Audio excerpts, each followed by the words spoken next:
Hello my beginner buddies out there. Today we are picking up where this video left off. If you haven't seen that lesson, you're going to want to check that out and get that workout under your fingers before you jump into this one. And if you have seen it, get ready to kick it up a notch. Bam, bam.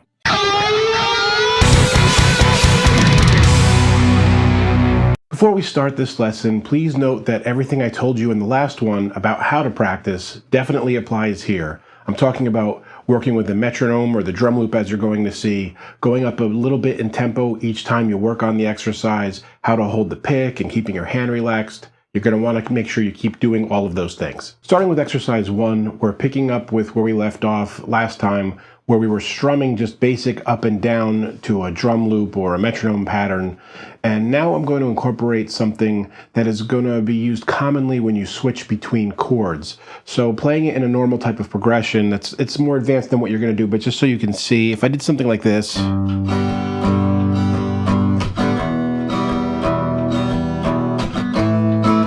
that spot in between the chords where I kind of mute the strings and quick do a down up to help me with making changes between the chords is something that I want to get you working on today. And so we're going to load up the drum machine here and play along with it and incorporate this. 1, 2, 3, 4.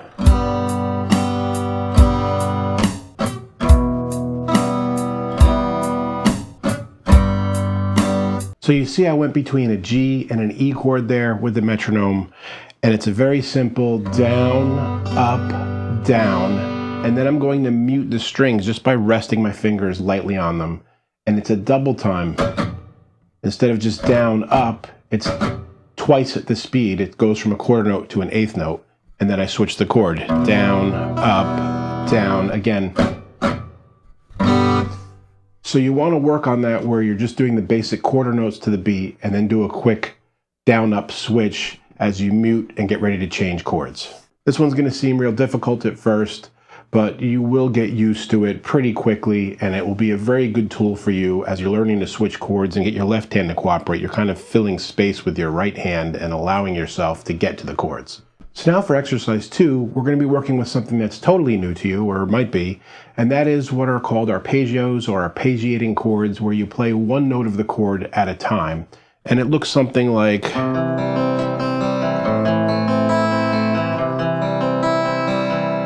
the kind of music you've heard very often.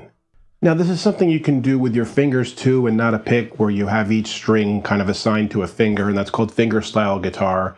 We're not doing that in this particular set of lessons. We're still working with a pick or plectrum, whatever you want to call it.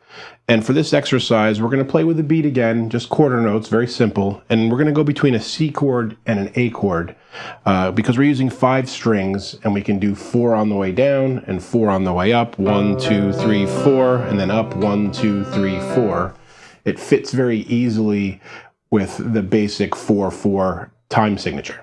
1, 2, 3, 4.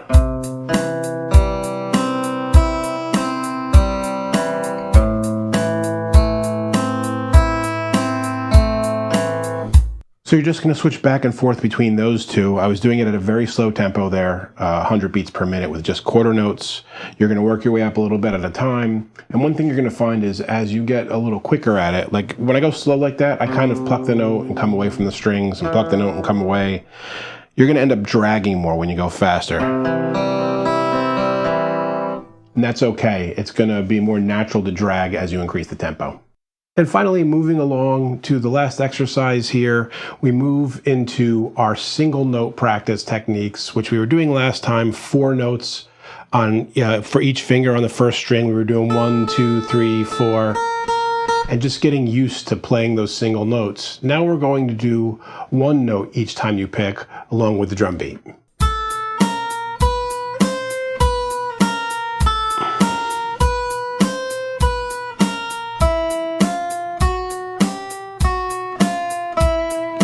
Now again, remember everything we said last time about staying relaxed. I'm starting this one up on the 5th fret, as you saw, just because it's a little easier to hold the notes there than to go all the way back over here. And you're doing it 2 times on each string, 1 note each. So a down stroke with a pick, up, down, up, and then work your way back. Do it twice on each string, and then go to the next one. And then so on and so forth all the way to the lowest string. This one's probably going to take a little bit longer to get than some of the others, but it's really going to help when you start to moving into playing. Either you're going to play lead guitar or when you're playing some chords and you want to mix single notes in with the chords.